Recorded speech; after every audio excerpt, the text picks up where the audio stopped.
This is Mentally Financial. I'm your host, Gary B.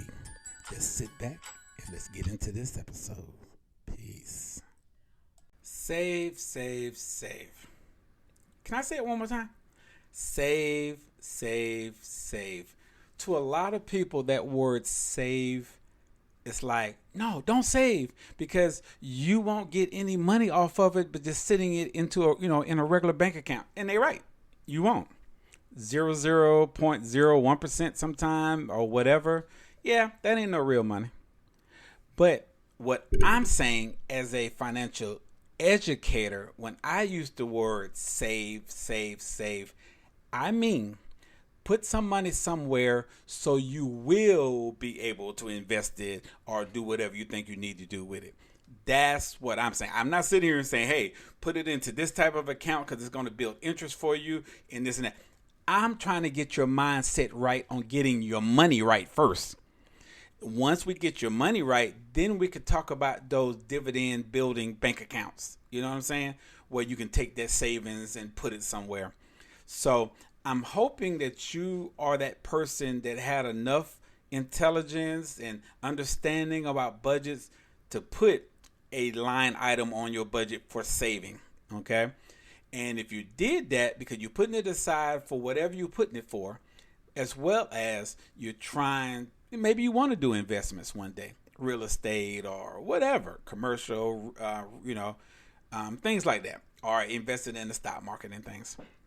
Now, I'm not talking against those people that say stop saving. And they're not really saying stop saving. They're just saying if you're going to save your money, put it somewhere where it's going to do something for you. It's what they're trying to say to y'all. But you got to remember, they on the other team, not their team against you. I'm on the A team. I'm trying to get you to understand your finances. They step up behind me. They like, the A plus. They say, hey, this is what you need to do with the money. So I'm not saying don't listen to them. I'm just saying you're listening to me right now because I'm trying to get you to understand your money. Because let's look at it like this. If I gave you $1 million right now, what are you going to do with it? It don't even have to be $1 million. If I gave you $10,000 and I asked you this one question, what are you going to do with it? You're going to say, well, I don't know.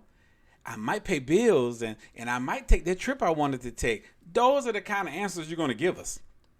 But wouldn't it be better if I say, hey, here's 10,000, here's 50,000, here's $1 million. What you going to do with it? I'm going to invest it in the stock market. I'm going to buy me some property. I'm going to put it into my retirement account. That's what I teach you. The knowing, okay? The knowing. Now, you might not know what you want to do 5-10 years from now with it, but right now, I'm putting it into my savings. Hopefully, it's a dividend building saving account that's going to give me some extra money on the money just sitting there. And then tomorrow, I will be able to sit back, take a breath, and see where I want to send it. That's what I teach. I'm not that person that say, hey, you need to put it in the stock market or you need to put it in, in this real estate. That ain't what I teach y'all. Because like I said, even if you invest in that and you don't know what you're doing and you lose the money, you're going to be mad at yourself.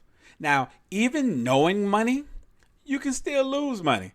Okay. But at least you have a better understanding of why you lost it. That's all I'm teaching you. Okay. Now, if you are that person that is lucky enough to be able to save money and put it to the side every month, great. Because I'm going to say something that a lot of people are not going to agree with. In my mind, you should never have no money left over at the end of the month. I'm going to say it again.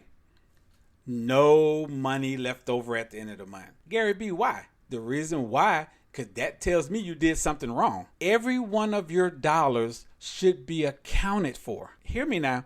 I'm not saying that you didn't pay your bills, and I'm not saying you didn't do the right things. But what you didn't do was put that extra money somewhere. May it be your emergency. May it be your fund account. May it be, your retirement or whatever you want to call it. That's what I mean by that. You should have a zero balance every month, y'all.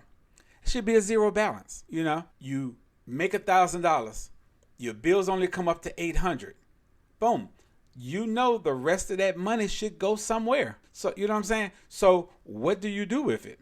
That's all I'm saying. So if you paid all your bills, came up to $800 out of your $1,000, that left you $200, right? With that $200, where's it going? Are you going to put 50 over here in this savings account? Or are you going to put 50 over in that savings account and 50 in or whatever? Or 200 in this one account? Or did you pay down your debt with it? You see what I'm saying? If you have that extra $200 and you're trying to get towards freedom, put it towards the debt. Forego the savings that month, which I don't really like to say it like that. If you didn't put it into your savings or one of your other accounts, pay down the debt. Because what it's going to do for you tomorrow, make your financial freedom come a lot faster.